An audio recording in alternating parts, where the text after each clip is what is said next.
Assalamualaikum warahmatullahi wabarakatuh. Perkenalkan, nama saya Ananda Elga Pratiwi dari kelas A. Pada video kali ini saya akan menjawab pertanyaan dari dosen pembimbing kami, dosen Praktikum Kimia Dasar 1, sebagai bahan ajaran ujian tengah semester. Pertanyaan yang diberikan terdiri dari 4 pertanyaan. Pertanyaan yang pertama, mengenai aturan keselamatan kerja. Saya akan menjelaskan beberapa aturan keselamatan kerja. Yang pertama adalah menggunakan kacamata pengaman. Yang kedua adalah jangan makan atau minum atau mengunyah dan merokok di dalam laboratorium. Yang ketiga adalah jangan pernah menghirup uap air yang dihasilkan dari reaksi kimia dan bahan kimia dalam botol di laboratorium. Yang keempat, jangan pernah mencicipi bahan kimia yang digunakan pada laboratorium. Yang kelima adalah jangan pernah melakukan percobaan yang tidak sah. Dan yang keenam adalah jangan pernah mencoba bekerja di laboratorium kecuali dengan instruksi instruktur. Yang ketujuh adalah jangan sekali-sekali mengeluarkan peralatan pecah belah, reagen atau benda lain di dalam laboratorium tanpa pengawasan atau bimbingan. Dan yang kedelapan adalah jangan pernah mengembalikan bahan kimia yang tidak terpakai dalam botol reagen. Yang ke-9 adalah jangan menuangkan air ke dalam asam pekat. Dan yang ke-10 adalah jangan sekali-sekali memanaskan cairan yang dalam tabung reaksi. Yang ke-11 adalah jangan pernah meninggalkan pembakar bunsen ketika menyala. Dan yang terakhir adalah jangan pernah membuang bahan padat atau kertas saring ke dalam bak cuci. Hanya itu saja yang bisa saya sampaikan mengenai aturan keselamatan kerja. Sebenarnya hal tersebut masih banyak sekali tentang aturan keselamatan kerja. Mungkin video ini tidak cukup untuk memberikan penjelasan lebih lanjut.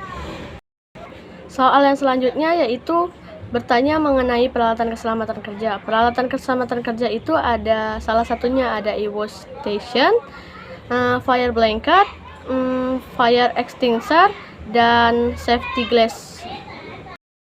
Yang selanjutnya adalah pertanyaan mengenai nama-nama alat peralatan di dalam kimia, laboratorium, dan penjelasan serta tempat penyimpanannya. Yang pertama adalah neraca analitik.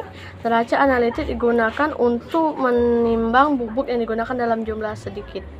Tempat penyimpanannya biasanya ditempatkan di tempat yang jauh dari hembusan angin dan panas berlebih. Yang kedua adalah clamp holder. Clamp holder digunakan sebagai penyangga atau jepit baret agar dapat menempel pada tegaknya dan dapat berdiri tanpa harus dipegang. Di tempatnya di lemari rak. Yang ketiga adalah gelas ukur. Gelas ukur adalah tempat untuk mengukur volume larutan yang ukurannya dari 20 ml sampai 2 liter. Yang keempat adalah termometer. Termometer adalah alat untuk mengukur temperatur suhu. Tempat letakkannya adalah di lemari rak. Selanjutnya ada pembakar bansen. Pembakar bansen berfungsi untuk pemanasan, pembakaran, dan sterilisasi jenis jarum osi atau lainnya yang ditempatkan di dalam lemari rak. Dan selanjutnya adalah segitiga porselen. Segitiga porselen berfungsi sebagai penyangga atau penahan kru saat proses pemanasan api langsung. Tempat diletakkannya segitiga porselen adalah lemari rak. Selanjutnya ada penjepit wadah. Penjepit wadah adalah berbentuk seperti gunting yang berfungsi dengan dua penjepit atau potongan logam yang cekung bersama yang memungkinkan pengguna untuk memegang wadah. Tempat diletakkannya adalah lemari rak. Yang selanjutnya adalah labu Erlenmeyer. Labu Erlenmeyer berbentuk kerucut yang berfungsi sebagai tempat untuk mencampur, mengukur, dan menyimpan cairan. Tempat diletakkannya adalah lemari rak. Yang selanjutnya adalah laboratory funnel. Laboratory funnel adalah pipa dengan mulut berbentuk kerucut dengan batang yang sempit berfungsi untuk menyalurkan bahan kimia ke dalam wadah dengan lubang yang kecil. Tempat diletakkannya adalah lemari rak. Yang selanjutnya ada batang pengaduk. Adalah sebuah peralatan laboratorium yang digunakan untuk mencampur bahan kimia dan cairan untuk keperluan laboratorium. Letak tempatkannya adalah lemari rak. Itu saja yang dapat saya sampaikan. Masih ada banyak lagi, sekitar 2 atau 30-an alat-alat laboratorium yang tidak saya sebutkan satu persatu beserta fungsinya, tapi saya akan menyebutkan beberapa alat-alat tersebut tanpa menyebutkan fungsinya dan tempat penyimpanannya, yaitu ada statif dan klem, skopula, rak tabung reaksi,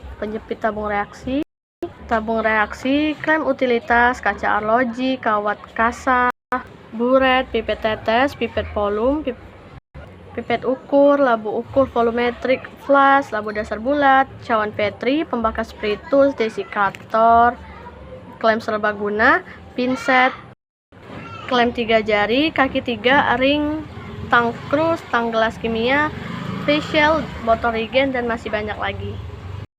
Oh iya, ada indikator universal dan termometer ruangan juga, serta lempang alu, pipet tetes, cawan krus, dan bal pipet. Selanjutnya ada pertanyaan mengenai bahan kimia. Bahan kimia tersebut berupa simbol-simbol bahan kimia, yaitu ada iritan yang berbentuk X, yang berarti bahan kimia menyebabkan iritasi, dan tindakannya yang harus dihindari adalah kontak langsung dengan kulit. Contoh dari tersebut adalah NaOH, C6H5OH, dan Cl2. Yang selanjutnya adalah harmful, yang berlambang XN, yang berbentuk X dan tengahnya ada padi, yang berarti bahan yang dapat merusak kesehatan tubuh bila terkontak langsung dengan tubuh atau melalui inhalasi. Tindakannya jangan dihirup, jangan ditelan, hindari kontak langsung dengan kulit. Contohnya etiliglikon dan diklorometan. Yang selanjutnya adalah toksik. Toksik itu berbentuk tengkorak dengan lambang T, bahan yang sangat berbahaya. Tindakannya adalah jangan ditelan, jangan dihirup, hindari dari kontak langsung dengan kulit. Contohnya tuh metanol dan benzena. Dan yang lain itu adalah very toxic yang berbentuk T+. Selanjutnya ada korosif yang berlambang C, dan tindakannya adalah hindari kontak langsung dengan kulit dan hindari dari benda-benda yang bersifat logam. Contohnya adalah HCl, H2SO4, dan NaOH. Itu saja yang bisa saya jelaskan mengenai simbol-simbol bahan kimia berbahaya dan yang ada di laboratorium. Yang selanjutnya adalah pertanyaan mengenai cara penanganan bahan sisa atau bekas praktikum. Yang pertama adalah saya akan menjelaskan cara penanganan limbah B3 adalah sebagai berikut, yaitu dengan 4 metode, yaitu metode kimia, metode termal, metode biologis, dan metode fisik. Metode kimia yaitu beberapa perlakuan kimia yang adalah pertukaran ion, oksidasi, reduksi, pengendapan kimia, dan netralisasi. Metode ini digunakan untuk mengubah limbah berbahaya menjadi gas tidak beracun dengan memodifikasi sifat kimianya. Mode termal, yaitu mode ini menggunakan suhu tinggi untuk pembakaran bahan, dan metode biologis, yaitu metode yang digunakan untuk pengolahan limbah organik seperti yang berasal dari industri minyak. Yang selanjutnya adalah metode fisik. Metode fisik adalah perawatan fisik terdiri dari berkonsentrasi, memadatkan atau mengurangi volume limbah. Beberapa proses yang digunakan adalah evaporasi, flotasi, sedimentasi, dan filtrasi. Itulah jawaban dari segala pertanyaan yang diberikan oleh dosen pembimbing saya praktikum kimia dasar 1 oleh Ibu Sofia.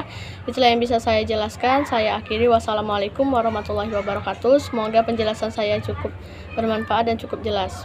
Terima kasih.